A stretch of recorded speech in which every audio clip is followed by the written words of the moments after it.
From a flightless simulator at Ferris Air to a momentous meeting in an alley to the complex mind of an architect to every far sector in space and to the brilliance of the central power battery on Oa.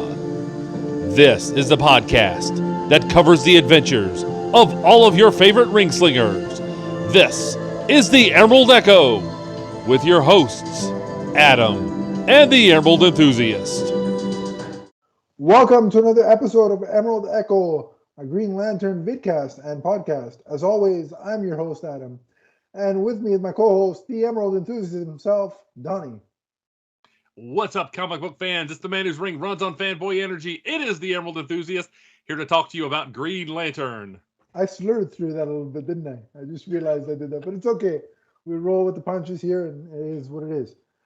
Donnie, I know that this is a Green Lantern-centric episode. Obviously, it's Emerald Echo.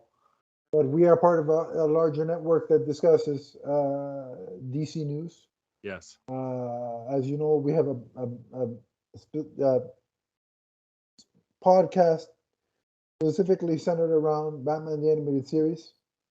Back to the Batcave.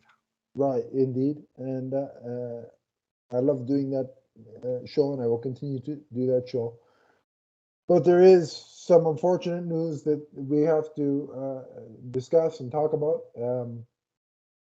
Unfortunately, as of yesterday, as of the recording of this podcast, DC fans and Batman fans the world over learned the unfortunate news that Kevin Conroy, the voice of Batman for 30 of my 39 years on this earth, is no longer with us. He unfortunately passed away after a very short battle with cancer.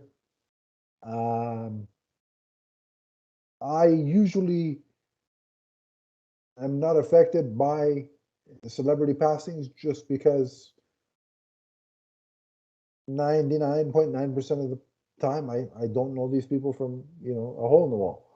So while I feel sorry for their families and loved ones, I don't get hit as emotionally as I would somebody that is close to me. However, there are now three occasions where there's been an exception, and I have been hit a little bit harder than I normally would have, and those exceptions are Christopher Reeve, Adam West, and now Kevin Conroy. Not the news that I expected to hear yesterday. The man is. There are a lot of actors who have played Batman.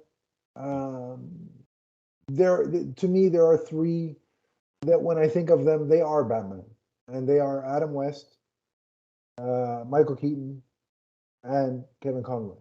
And again, that has all to do with the fact that those are the three that formed my childhood understanding of Batman. So for me, when I see them, they will always be Batman. And Kevin Conroy was a unique situation because, yes, 99% of his time in the Cape and Cowl was just his voice, but that's 30 years of consistent work as the character. Yes. And he had the distinction of being the only actor who went from, at least to my knowledge, from doing the voice to then playing Bruce Wayne in live action in the Batwoman episode of Crisis on Infinite Earths on the CW. Right. And I've often said on many shows that for me, Batman the Animated Series, outside of comic books, is the quintessential iteration of Batman. And sure, that has to do with the writing staff and the animators, but that doesn't work if Kevin Conroy doesn't give the performance that he does. Vocally, the distinction of Bruce Wayne and Batman was the first time really that we've gotten that distinction. Yes. He was the first one to make that choice. And of course, he went on after Batman the Animated Series to Justice League the animated series, where he teamed up with Superman, Wonder Woman, Hawkwoman, Martian Manhunter, and of course John Stewart, Green Lantern, and Flash, of course. Um, And a myriad of others later on in Justice yeah, League in Unlimited. Unlimited, yeah. And he did Justice League Action. He did the Arkham verse video games. Mhm. Like his length of time as this character, his length of service. I don't think we're gonna see another actor put in that amount of time as the character. I just don't see it. Like consecutive years. I'm not talking because technically with Michael Keaton returning, I mean, it's been 30 years, right? So, but it hasn't been consecutive years of service the way Kevin Conroy was. Yes. And the other thing that for me that really kind of stood out about Kevin Conroy is the respect that he had for the character, the genuine love he had playing it, but Yes. also the respect and love that he had for the fans.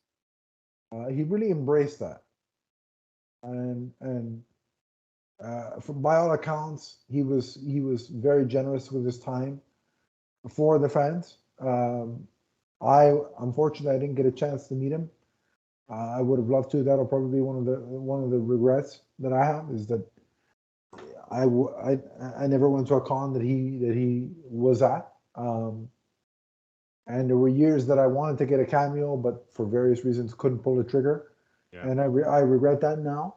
And But actually, recently I heard that he had missed a few cons at the last moment. And there was speculation that he wasn't feeling well. I did not know he had cancer, though. So, yeah, so for me,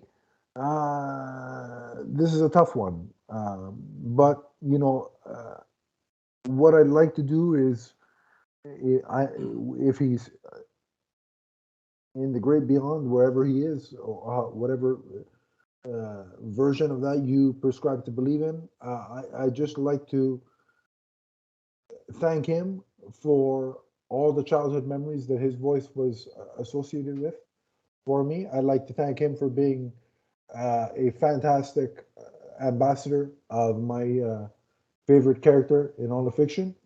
And I'd like to let him know that his impact on the Batman mythology and the Batman legacy will live forever, and he will always be Batman to me. So he was very appreciated, and will be sorely missed. So Donnie, some of your thoughts on Kevin Conroy? well, let me tell you, when I heard of the Batman animated series, I was in my 20s, and I had seen Batman cartoons before, and there was a lot of camp in them. I wasn't necessarily excited until I actually saw the first episode. They kept the tone from like the 89 movie. And when I heard Batman speak, I remember that distinctly. I was like, this is not something that's going to be played for laughs.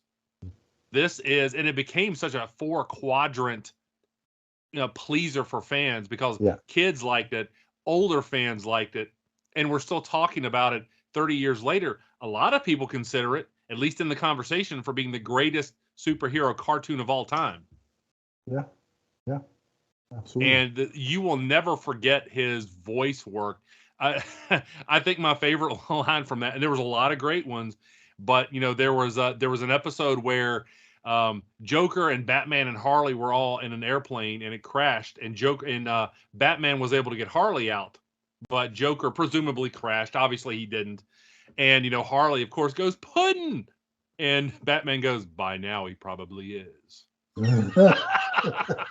And it was just, and the look on her face and just the creepiness of Batman Conroy brought it right out. It was beautiful. Yeah, that's By a now he class. probably is. Oh man, yeah, it was, and again, his ability to play off other actors in the roles of the other. I mean, he and Mark Hamill had such a fantastic chemistry as Batman and the Joker.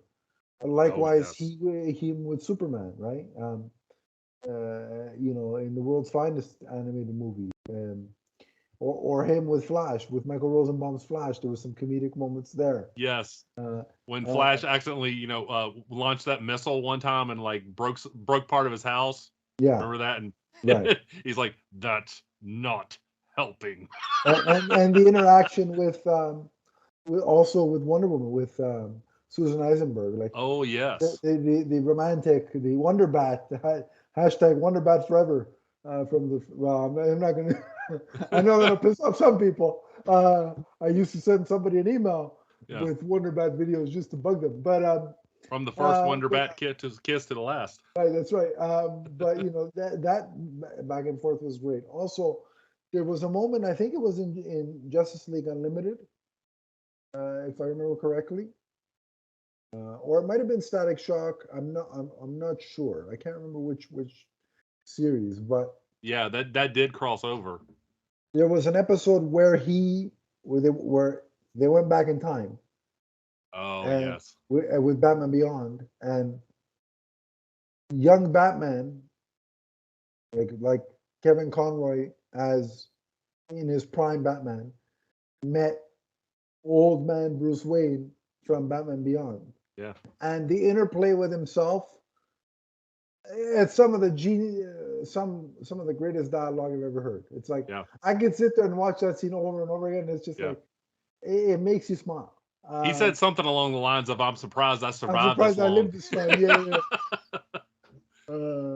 And it's funny because Terry McGinnis, give credit to Will Friedle, because Terry McGinnis watching that and the vocal reaction of Will Friedle playing off of that exchange was hilarious. So Yeah. there's so many great memories. While everybody else is running off to the theater to watch Wakanda Forever, I'm having a Conroy Forever marathon of Oh, Batman the okay. Animated Series. That's what I'm doing. Yeah. So Well, I got my bivalent booster, so I'm hoping that Wakanda Forever is in my near future. there you go. I'm just waiting for Disney Plus for that, because Disney Plus has afforded me the luxury of being very picky and choosy of which Marvel movies I plunk down $20+ for, plus popcorn and everything else. So yeah, but yeah, Kevin Conroy will forever be Batman to me. He lives on in the hearts and minds of fans all over the Yeah. world. I'm pretty sure that's on HBO Max too, by the way, the Batman animated series, so you could watch the whole thing. It is, but I recommend buying the set on Blu-ray, because it's just a beautiful Oh, sure, but a beautiful if thing. But if anyone happens to be listening to this yeah, podcast and you've never seen any of Batman the animated series, do yourself a favor, go dive right in on HBO Max. and the other cool thing that I want to throw out that is Green Lantern related is, much like I think that Kevin Conroy is the voice of Batman, I think the same thing of Phil Lamar Hmm. as As John Stewart, a lot of people John do. Stewart. Yes. So that show, that animated universe, to me, outside of comics books, is the quintessential version of the DC universe, if you ask me. So, but rest well, Kevin Conroy. You have served Batman fans well, and you can now rest your cape and cowl. And I think he knew that. There are so many videos I've seen of him at cons interacting with fans. He seemed to understand the impact that he had on so many people by Yeah, voicing such an iconic yeah, character. yeah. I hope he realizes how much he was appreciated and loved as that character. Yeah. And I hope that he has now found peace, and he is no longer in pain. If he was in pain, I'm not sure, but hopefully that is no longer the case, and may he rest in peace. Yes. That will be our thoughts for now on Kevin Conroy. I will, of course, dive deeper into all things Kevin Conroy as Batman on the Back to the Batcave vidcast. There is another episode in the can that we recorded prior to this news that will be out in the next few weeks. But going back to Green Lantern, there is a brief update, Donnie, on the live action series, which is the I can't remember her name, but the head of content over at HBO Max was asked about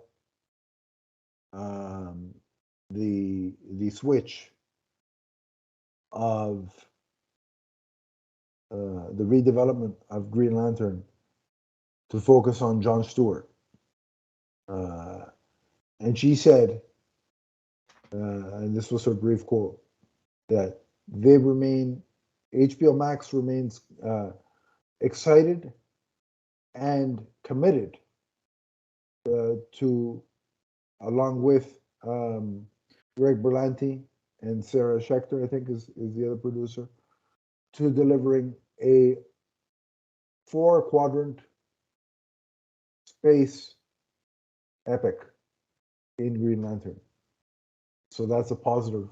I know you were worried about it being grounded. That's a little bit of a Right. That a was one positive of my step, concerns. Yeah. Too step much in the right grounding. direction of that they're committed to. And the key words, 4-quadrant, which I've always said DC really needs to start keying on, and also the fact that they still want to make a space opera, space epic. So are you a little bit more at ease knowing that at least from one of the horse's mouths over at HBO Max, they're saying they still want to create a big space epic with Green Somewhat, Lantern. yes. I mean, again, my concern was that, and that we get a lot of different characters from the core, not just Earth-based characters. So that is the right direction. I certainly hope that they come through with that.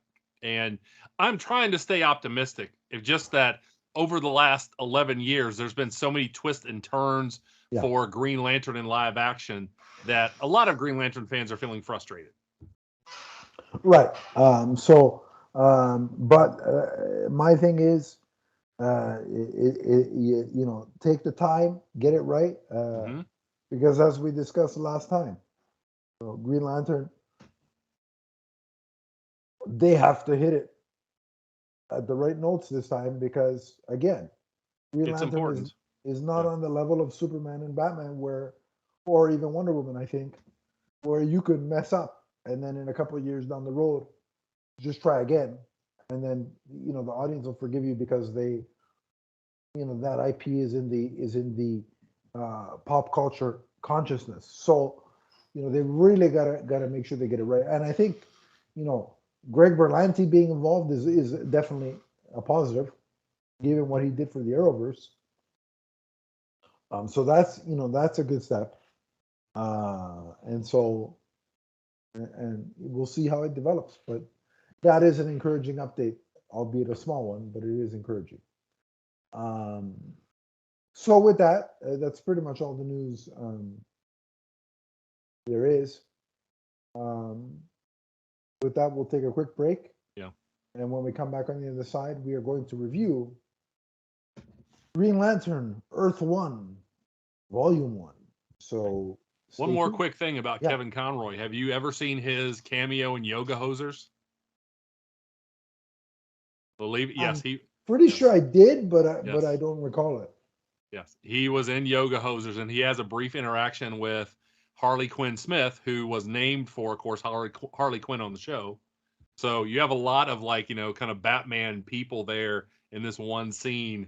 There's some history there in a place that you wouldn't expect in a very, slapstick movie like Yoga Hosers. So I'll have to look that up on YouTube. Yeah. And not a lot of people went to see it. Not a lot of people like it, but I do. And that's okay. Hey, it's we don't always have to go with the groupthink mentality. Right. You don't always have to form, hashtag mobs. People can like what they like. Well, how come you haven't hashtag? I've never seen you hashtag about Yoga Hosers, Donnie. I may have once, because Stan Lee was in it too. I mean, there's a lot of comic book type of people. Hashtags work, Donnie. They've got to be consistent. Yeah. Mirage, And annoying, overwhelming. harassing. Like that's how Right. I mean, that's how they work. Or Yeah. not. You got to go Uh, to go to people's Twitter account and attack them. so I'm getting really frustrated. Okay, now that you brought it up, I have to say it. On the day of learning of of of Kevin Conroy's passing, Yeah. James Gunn as the head of DC Studios, and probably just as a human being who is impacted by his work, posted a tweet, saying rest in peace and all that, all the memorial stuff in a tweet, and lo and behold, below his tweet, and excuse my language, there was a jackass who decided to say "F you, James Gunn." So that was the first thing. And then underneath that, had to write hashtag bring back Zack Snyder, hashtag restore the Snyderverse, and hashtag make the Batfleck movie. I see people like, not only do I report them, hashtag. I block them right away. Here's a hashtag. Yeah. Take your hashtags, Yeah. turn them sideways, and stick them you know where. That is not, first of all, Zack Snyder ain't coming back. Ben Affleck doesn't want to make the Batfleck movie because if he did, he would have made it. And three, there's a time and a place for that crap. Exactly. And during the memorial of somebody, or during somebody memorializing somebody else that has just passed, that's not the time and the place. Right. So get a grip with reality. Accept that what you wanted is not going to happen. James Gunn even said, we respect everybody's entryway into the DC universe, but we're focused on moving forward. He already told you guys it wasn't happening. So there's that. Second of all, you have 1, 2, 3, 4, 5 movies that are in the perceived quote unquote Snyderverse that exist. If you want to watch your Snyderverse, go watch it on a loop. Nobody cares. Right. Have some class. And regardless, your entertainment doesn't, when people are paying tribute to a legend who has passed, I've gotten to the point, Donnie, where I'm tired of this sect of fandom. Like before, it was like try to ignore them, but it's ridiculous at this point. They've got to stop. Like find like if you love Zack Snyder that much, go with him over to Netflix. Get lost. He's got his own universe over at Netflix. He's creating a Star Wars ripoff, some horror nonsense ripoffs that wasn't received well the first time. You wanna sift and bathe in the crap that he's producing over there? Go over there. I'm tired of it. Yeah. Like I'm sick of it. You're not a DC fan, and I hate, and I know people hate when you try to say, well, you're not a DC fan, but if you're coming in on somebody memorializing Kevin Conroy, telling that person to first of all to F off, and then demanding what you want, you're not a DC fan. I'm sorry. Stop pretending it. Just say you're a Snyder fan, and that's all you are. At least be honest with what you are. He's not coming back. Get over it. Go over to Netflix and leave sane DC fans alone. We're tired of it. We're all tired of it. And with that, and if you don't know, for the first, we're not slamming Zack Snyder here. I'm a fan of Zack Snyder's work, but there are fans who are cultic in their adherence to him, and they will do things that are very inappropriate, like come in and in something like that's memorializing a legend in Kevin Conroy and act that way. That's what bothers me. And look, I'll say it the other way too. I also saw on top of that post, somebody responded to that idiot by also being an idiot and saying it should have been Batfleck. And it's like, no, that's not okay either. No. Look, I don't want any of the Batman or any just of the. Show some decorum. Show some human compassion. I don't want to wish anybody dead. So doing that in the reverse order to spite the other guy being a jackass, that's not any better. So whoever did that, you're another idiot. Yes, exactly. That's not what this is. Why don't you? You know what? You know what all these people need to do? Go watch an interview with Kevin Conroy. See how he talks about Batman and about superheroes in general, and try to behave that way. Yeah, exactly. You haven't learned much from these heroes. And that's all I'll say about that. Now we're going to take a break. And on the other side of the break, I won't be as angry, And we'll come back and we'll talk about Green Lantern, Earth 1, Earth Volume 1. yes. We'll be right back. I'm going to go cool down. Stay tuned. And Hashtag your parents raised you wrong. yeah, hashtag. No, I'm not going to say it. But anyway, we'll be back. We'll be right back. What's up, everyone? It's the Emerald Enthusiast. For all of your multiverse viewing and listening needs, check out our shows, which include Teenage Mutant Ninja Turtles, Ghostbusters, Power Rangers, the Marvel Universe, and the DC Universe, including the Emerald Echo podcast. You can check us out on Podbean, and remember to subscribe right here on YouTube. That's the Multiverse Musings Podcast Network. From the first podcast to the last. And we're back. Indeed, we are. And as promised, we are reviewing Volume 1 of Green Lantern, Earth 1. So, Donnie, before we get into what this book is about, who are the creators of this? The writers would be Gabriel Hardman, Karina Bejko. I hope I'm pronouncing that right. And the artist is Gabriel Hardman as well. So, okay. And so this was a line of original graphic novels that took the characters we know and love and put a new spin on all of them that was free of any previous continuity. It was kind of like the Ultimate Universe over at Marvel, but instead of monthly periodicals, they were fully finished graphic novels. yes. There was Volume 1 and Volume 2 of this. Right.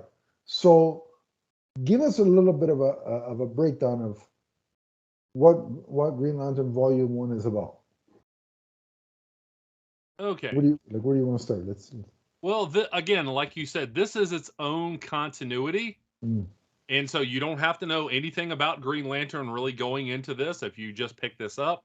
It's a very nice read. I will say just some early impressions. The art gave me Alien vibes, like Alien, the movie franchise.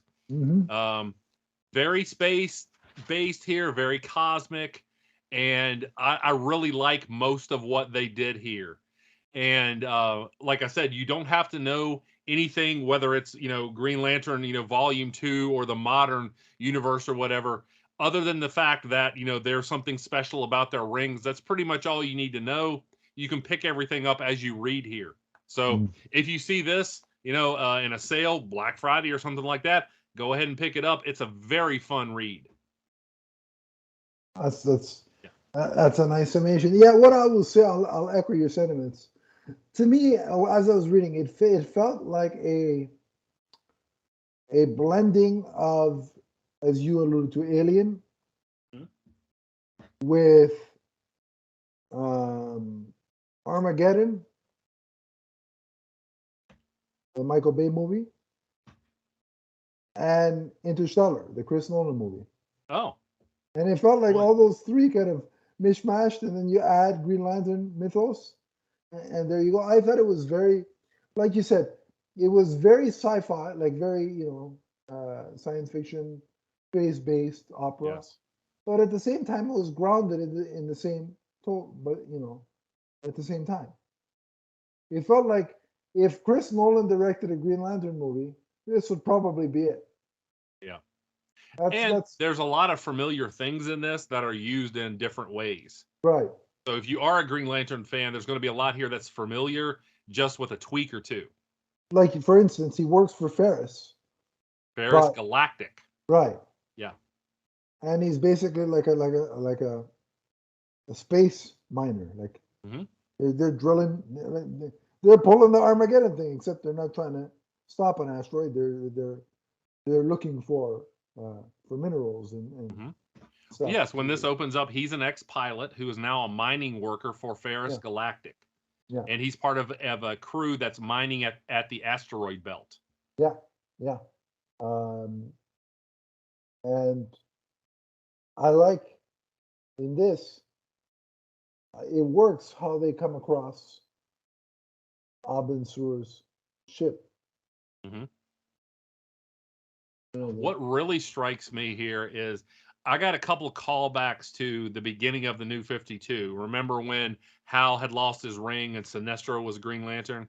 Mm. Hal initially says, I'm not going back to Earth, period. Because what you see initially is that another company has found a bigger deposit, and so they're not sure how much longer this is going to continue on.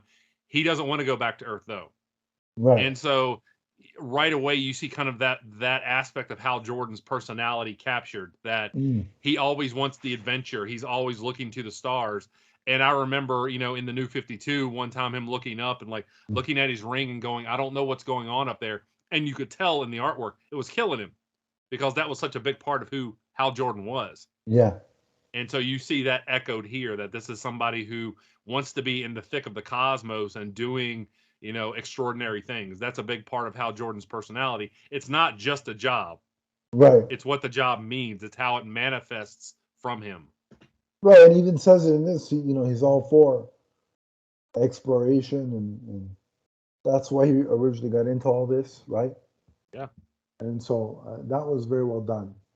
And like I said, how they throughout one of their digs, they find, or Hal finds Abin Sur's ship.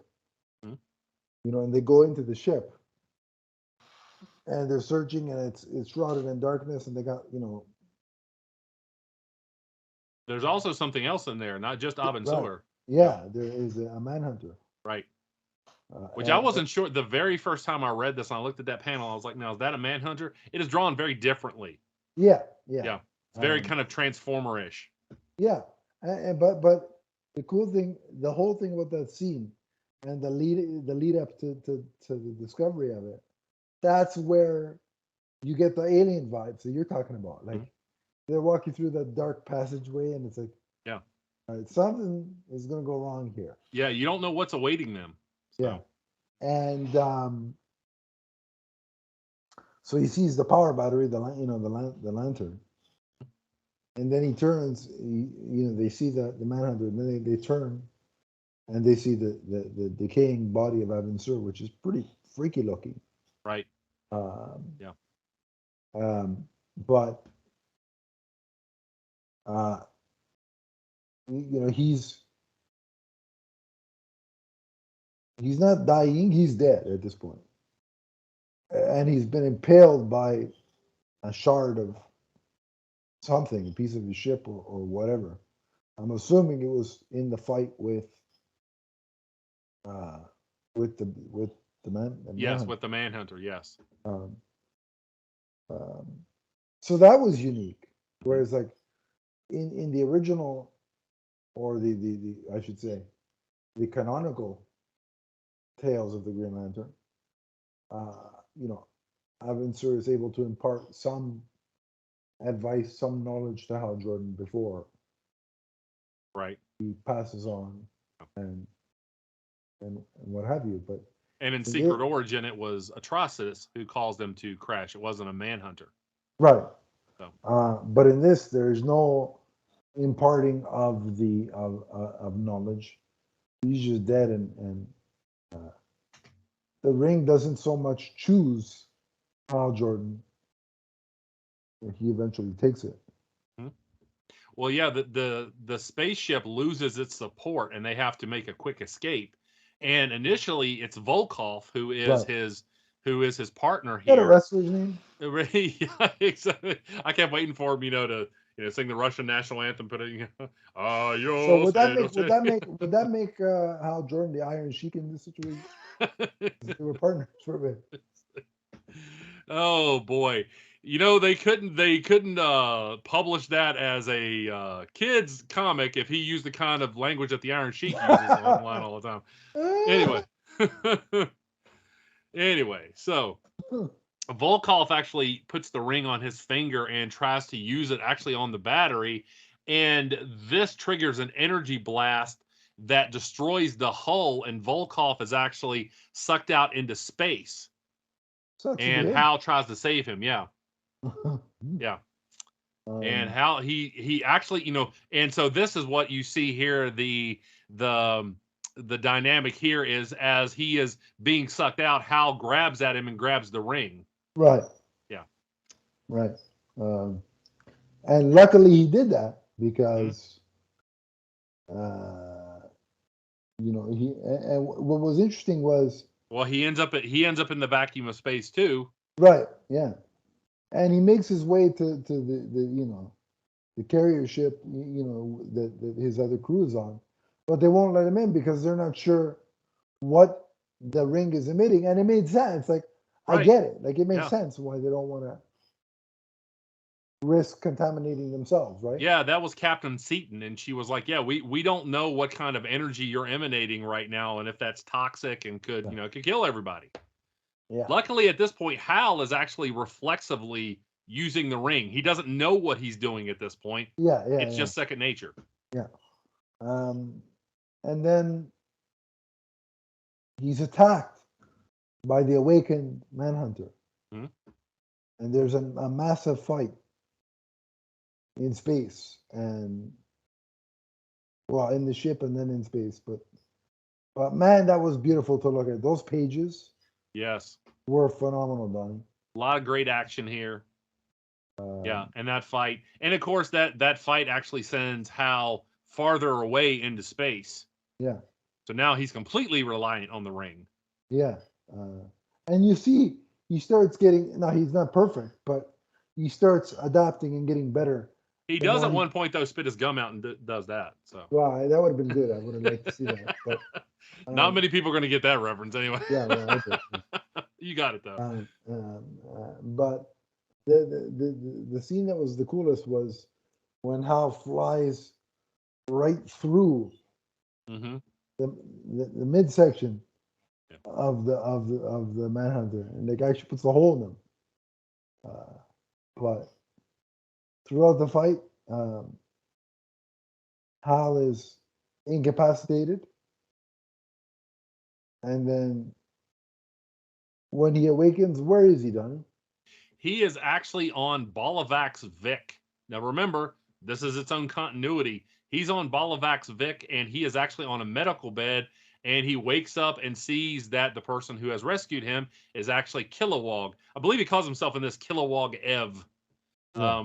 But yes, in this continuity, Balavax Vic has not blown up yet.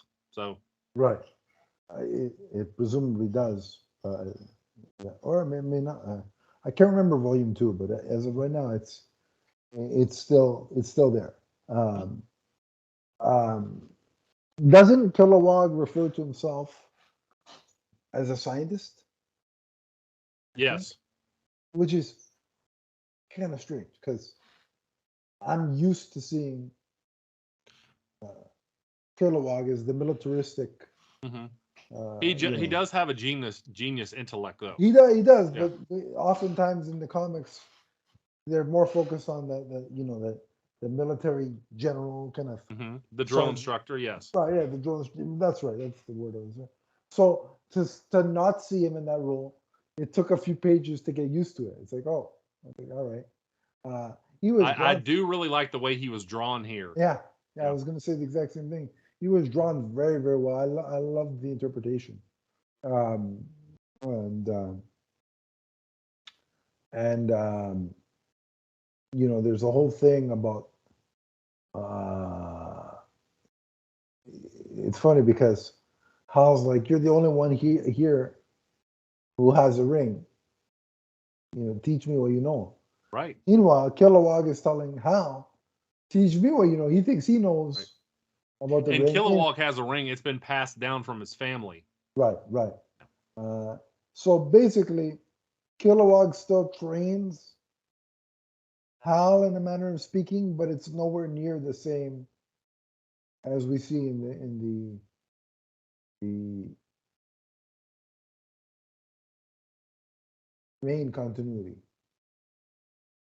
So that's different, and it's kind of interesting. And then we also learned that Kilowog isn't really using his power because his people won't allow it because they don't want to alert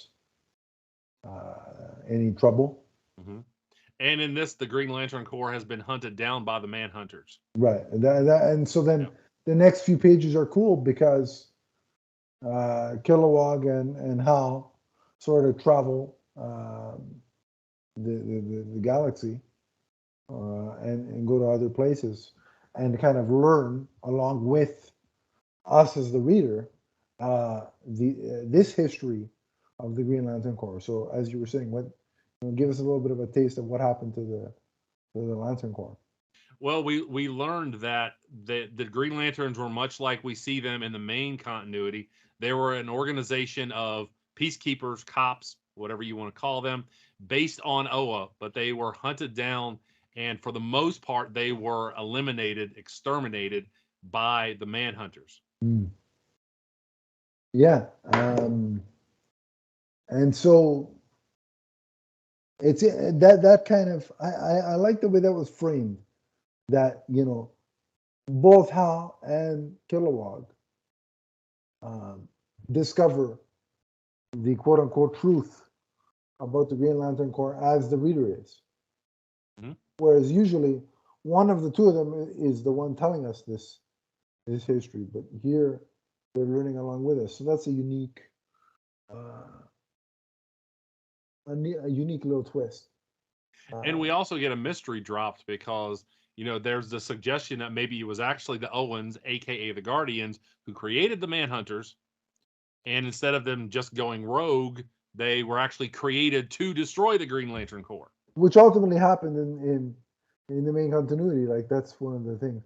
Like we spent so much time with the Guardians kind of not being happy with the amount of power that they felt their police keeping force had garnered, so they wanted to take them down a notch, right? Well, we've seen various versions of that, yes. Yeah.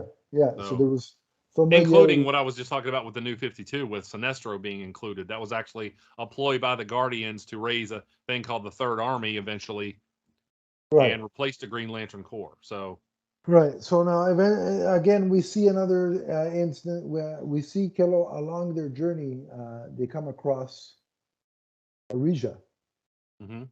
Uh, Well, and along the way, another thing we should point out here, Kilowog has some tension because he is training with Hal, and they're like exploring how to use the rings and stuff, and they encounter the Bolavax home guard. right.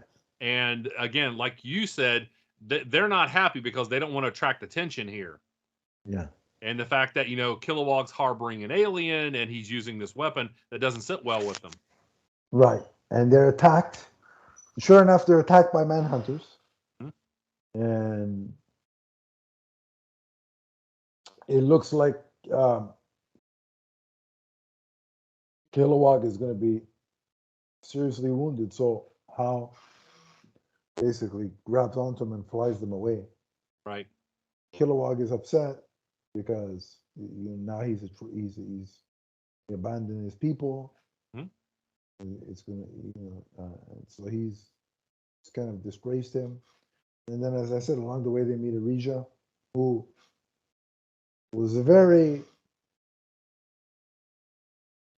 short and matter of fact with Hal Jordan. Right. Yeah. Her attitude was but I like that twist. So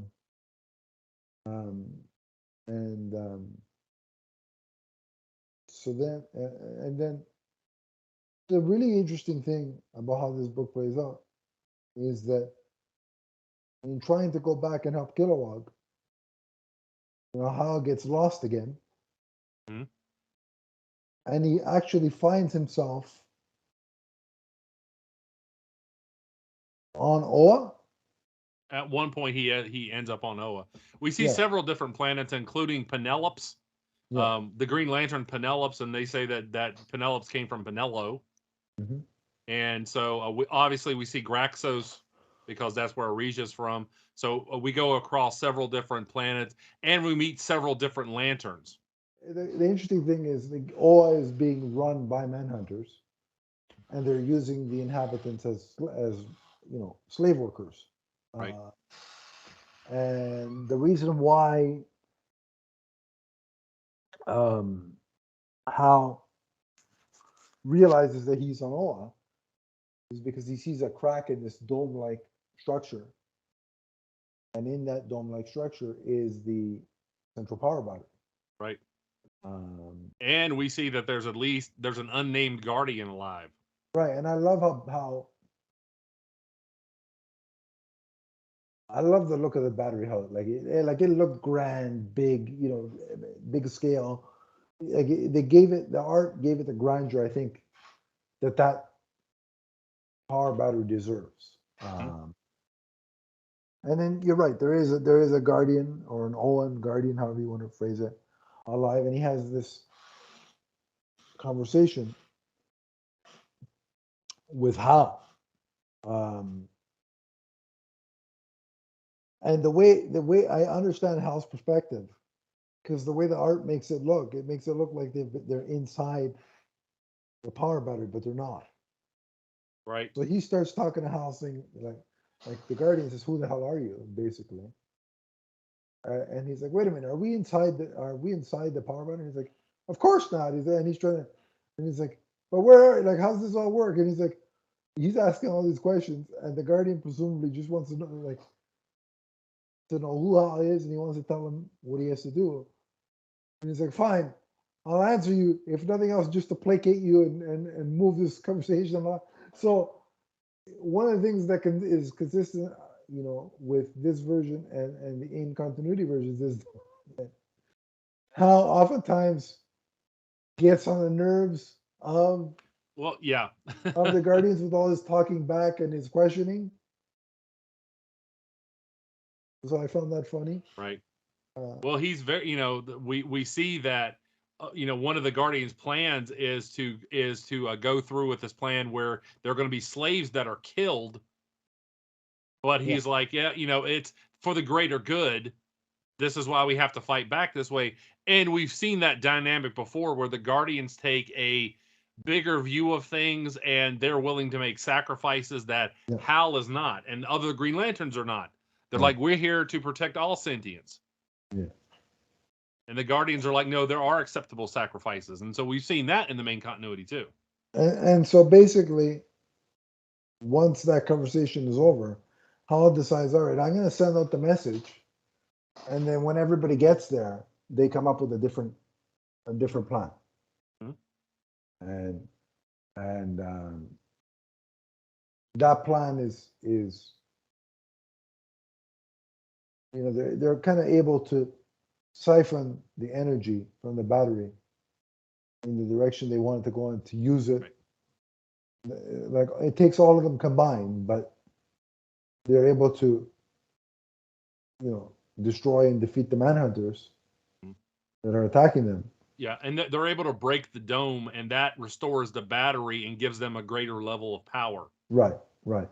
And so they can avoid that step of mass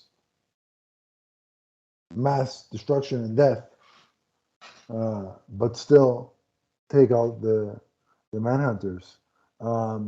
And it's really cool how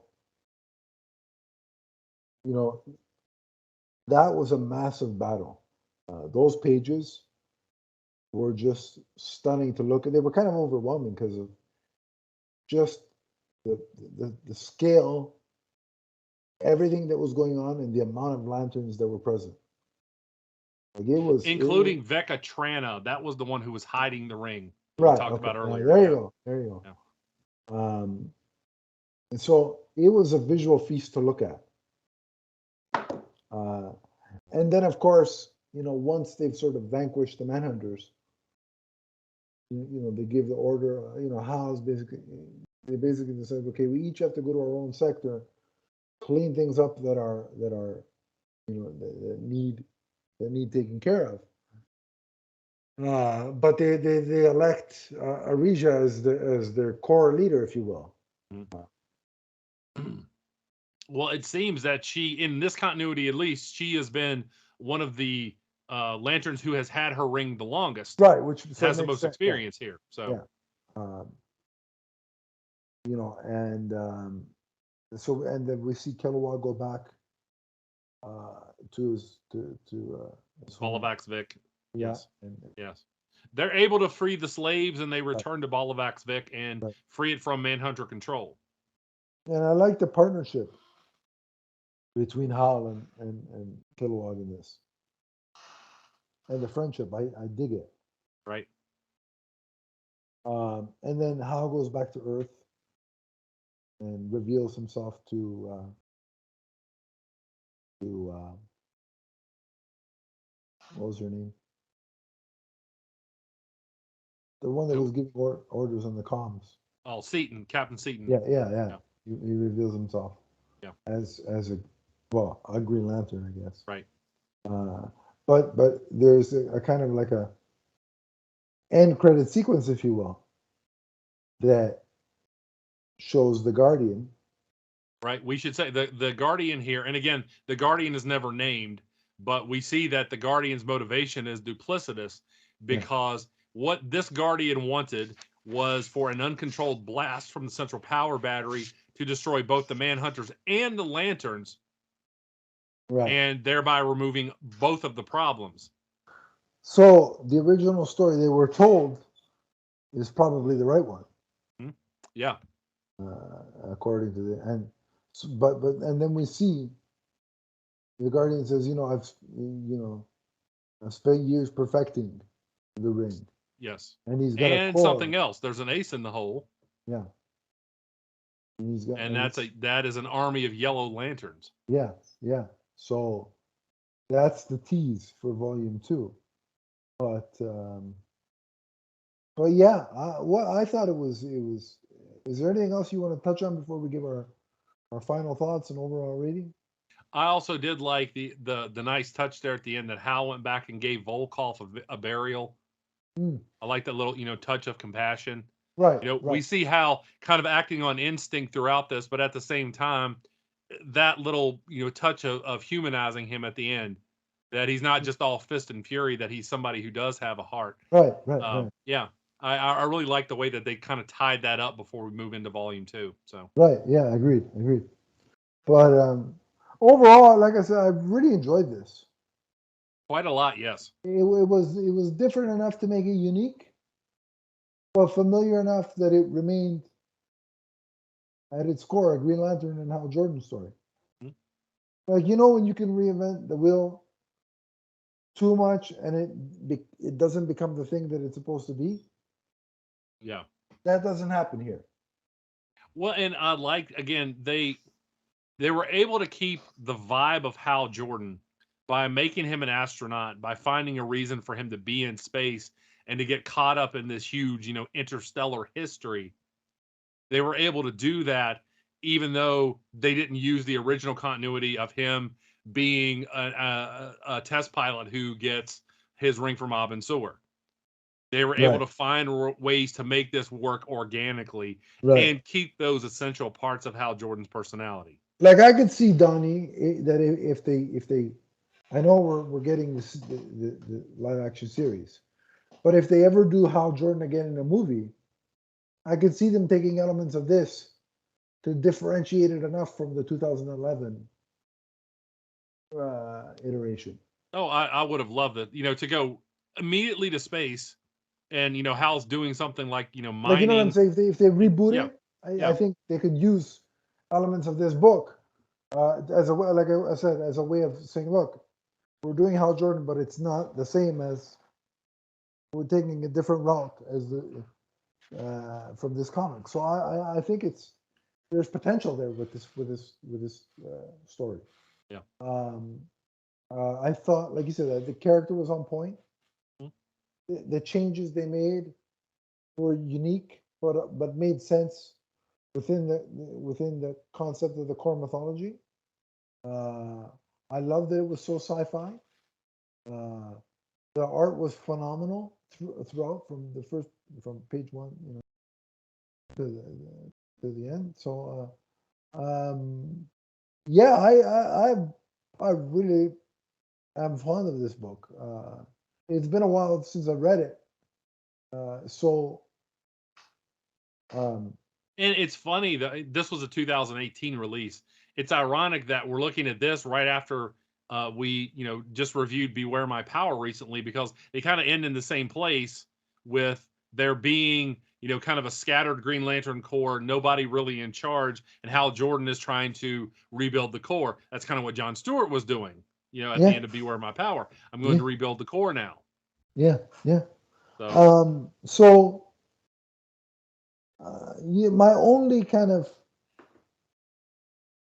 my only real negative is in terms of Hal and the costume. mhm. There was barely a costume. It was just his spacesuit, and the ring would emanate the Green Lantern symbol, basically, and kind of like a protective.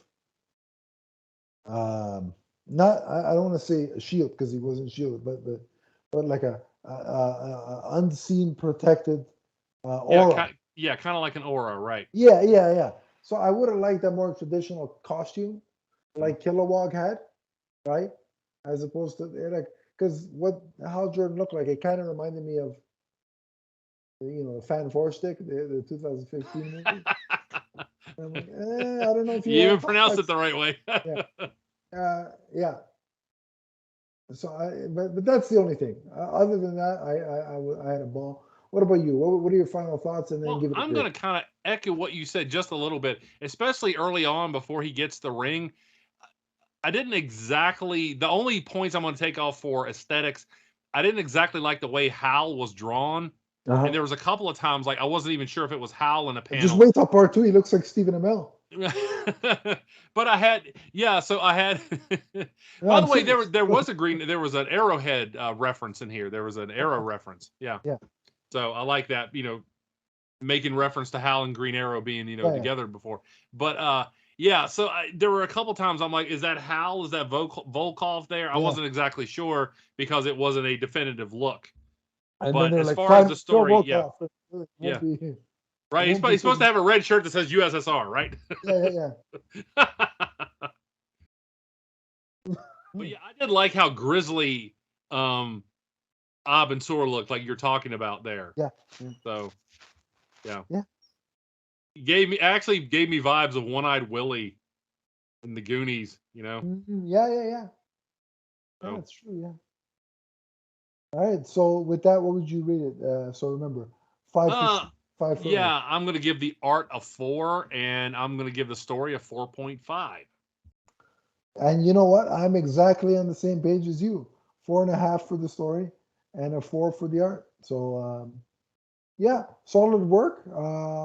I know that after the first read, I wanted more, And which you're gonna then we get more. which we ultimately got. And now after this reread, I'm excited to go into volume 2 and review that with you. So we'll do that on an upcoming episode. But that pretty much wraps it up for this episode. You can, of course, continue the Green Lantern conversation with us on social media. So, Donnie, where can they find you? You can find me on Twitter, TikTok, and YouTube, all as the Emerald Enthusiast. Let's talk comics, let's talk collectibles, let's talk Green Lantern. Make sure you subscribe to my YouTube channel. Right. And you should, because he's done a lot of really good reviews, especially lately. There's a couple. I'm behind on a couple, but I saw that Optimus Prime one, and I'm like, oh, I gotta get to that, baby. Oh, that's such an awesome figure. But and if I buy it, I'm blaming you for eternity. No, but if you want to track me down, it's Adam at Adam_Leafs fan on Twitter. We also have a Twitter page solely for the podcast Vidcast Network at MMNPDC. We have a Facebook group, which I will link below. And I also just yesterday joined Mastodon, just in case Twitter goes down the shitter. But thanks to Elon Musk. Yeah. But I don't have my Mastodon handle ingrained in my memory yet. So what I'll do is I'll post a link to that. And if Okay. you're on there and you want to follow me there, you can, because like I said, if they start charging a paywall for Twitter, I'm not paying for that garbage. and I'll be on Mastodon. So I'll Yep. post that where you in the description Yep. below. But until next time, remember. Make sure to come back for part 2. It's Yeah, very interesting. You know, yeah. come back for part 2. Yeah, when of you course. see the Guardian say, "I designed those rings, many years ago. This time I did a much better job," and you see all the yellow rings there, I'm like, "All right, well, this is gonna be fun." But I know that this is a Green Lantern podcast, and I know I usually sign off with a Green Lantern spin on the Mad Cat Forever nonsense. Yeah. But if you'll permit me, I'm going to throw it back to Kevin Conroy By all means, and say that whether you're listening to the Emerald Echo podcast or Back to the Batcave, remember that Kevin Conroy will be Batman forever. From the first time you hear his voice in that role to the last. So long, everybody. so long, everyone.